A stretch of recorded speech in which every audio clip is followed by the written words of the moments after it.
கடந்த காலங்களில் சாதி அடிப்படையில் சில தலைவர்களின் பெயர்கள் புழக்கத்திற்கு வந்து அவை நிலை பெற்று விட்டன.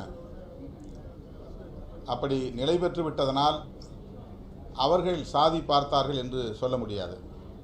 உச்சநீதிமன்ற தலைமை நீதிபதி வி.ஆர். கிருஷ்ணய்யர் என்றுதான் நாம் சொல்லுவோம். ஆனால் அவர் சாதி ஒழிப்பு அரசியலை முன்னெடுத்தவர், சாதி ஒழிய வேண்டும் என்று குரல் கொடுத்தவர், ஏராளமான தீர்ப்புகளை கொண்டு வந்தவர். அதேபோல இஎம்எஸ் நம்பூதிரிபாடு மார்க்சிஸ்ட் கம்யூனிஸ்ட் கட்சியினுடைய தலைவர், அவருடைய பெயரில் சாதி பெயர் இருக்கிறது. ஆனால் அவர் இடதுசாரி சிந்தனையாளர், சாதி ஒழிய வேண்டும் என்பதில் உறுதியாக இருந்தவர். எனவே கடந்த காலங்களில் சாதி ஒழிப்பு அரசியல் வலுப்பெறுவதற்கு முன்பிருந்த காலங்களில் சில தலைவர்களின் பெயர்கள் சாதி அடையாளங்களோடு அழைக்கப்பட்டன என்பதனால் அந்த அடையாளங்களை நாம் இப்போதைக்கு அழித்து புதிய தலைமுறையினருக்கு அவர்களை அடையாளப்படுத்த முடியாமல் விட்டுவிடக்கூடாது.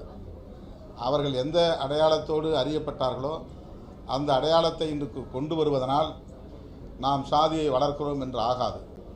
இனி நாம் அதை பயன்படுத்தக்கூடாது. பெரியார் உயிரோடு இருந்த காலத்தில் தொடக்க காலங்களில் அவர் நாயக்கர் என்று தான் அறியப்பட்டார். ஆனால் அவர் வாழும் காலத்திலேயே அவர் அந்த பெயரை உதறி எறிந்து விட்டார், பெரியார் என்று அறியப்பட்டு விட்டார். எனவே தொடக்கத்தில் ராமசாமி நாயக்கர் என்று அறியப்பட்டதனால் அந்த பெயரையே பயன்படுத்த வேண்டும் என்று யாரும் வற்புறுத்தவில்லை, அது தேவைப்படவும் இல்லை. திருவிக்கா அவர்களை கூட முதலியார் என்று தான் அப்போது அழைத்தார்கள். காலப்போக்கில் அவரே அந்த பெயரை ஏற்கவில்லை, வெறும் திருவிக்கா என்று தான் இன்றைக்கு நாம் அறியப்பட்டிருக்கிறோம். எனவே அதை நாம் அரசியலாக்க வேண்டிய தேவையில்லை என்று நான் கருதுகிறேன்.